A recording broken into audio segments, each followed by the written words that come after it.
Madurai special மிளகு ஈரல் வறுவல் எப்படி செய்யலாம்னு பார்க்கலாம்.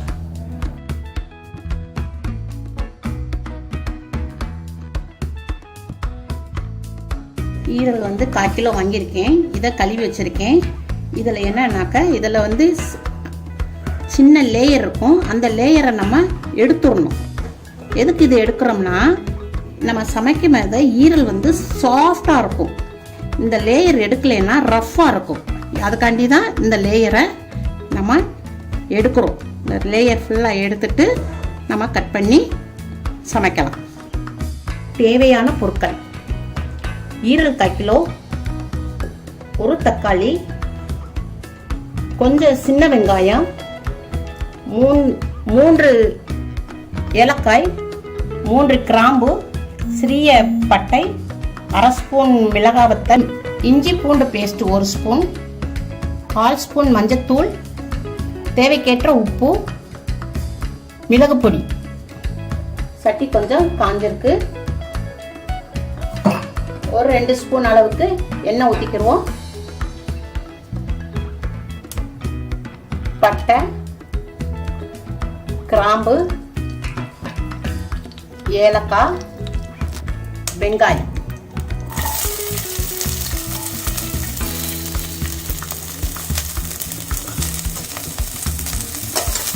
வெங்காயத்தை கொஞ்சம் வதக்கிக்கிறணும். நான் கொஞ்சமாக போட்டிருக்கேன். நீங்கள் உங்களுக்கு தேவையான அளவு இன்னும் அதிகமாக போடணும், போட்டுக்கலாம். வெங்காயம், சின்ன வெங்காயம் எந்த அளவுக்கு போடுறோமோ அந்த அளவுக்கு டேஸ்ட்டு கொடுக்கும். கிரேவியும் ஜாஸ்தி கிடைக்கும். லைட்டாக வதக்கிக்கோங்க. வெங்காயம் கொஞ்சம் வதங்கிருக்கு. இப்போ நம்ம இஞ்சி பூண்டு பேஸ்ட் போடுறோம். அதையும் கொஞ்சம் வதக்கிக்கோங்க. பச்சை வாடை போகிற வரையும் வதக்கிக்கோங்க. பச்சை வாடை போயிடுச்சு. இப்போ ஒரு சிறிய தக்காளி நறுக்கிட்டோம்னா அதையும் போட்டு வதக்கி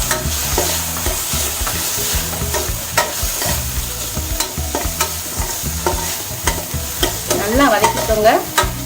தக்காளியை நல்லா கொஞ்சம் வதக்கணும். வதக்க தான் டேஸ்ட் கொடுக்கும். மஞ்சப்பொடி, மிளகாய் பொடி, தேவையான அளவு உப்பு. அதையும் கிளறிக்கோங்க.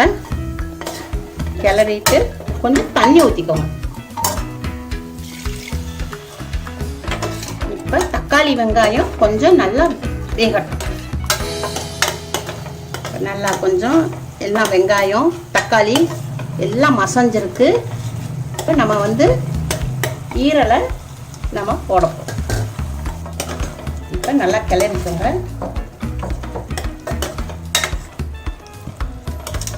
நல்லா கிளறி விடுங்க.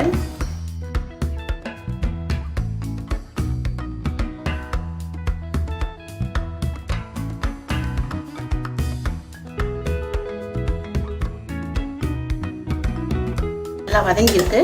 கொஞ்சம் ஈரல் கொஞ்சம் வேகணும் இல்லையா, அதனால நம்ம என்ன செய்யறோம்னா கொஞ்சம் தண்ணி ஊற்றி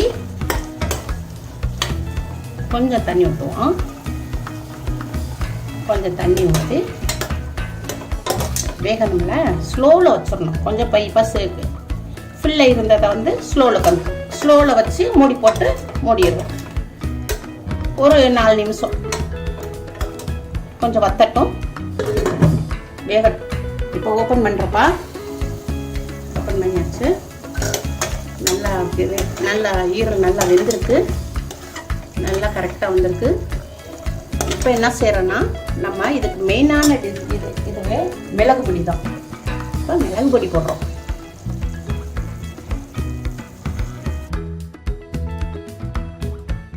ஒரு 5 நிமிஷம் மூடி வச்சுருவோம்.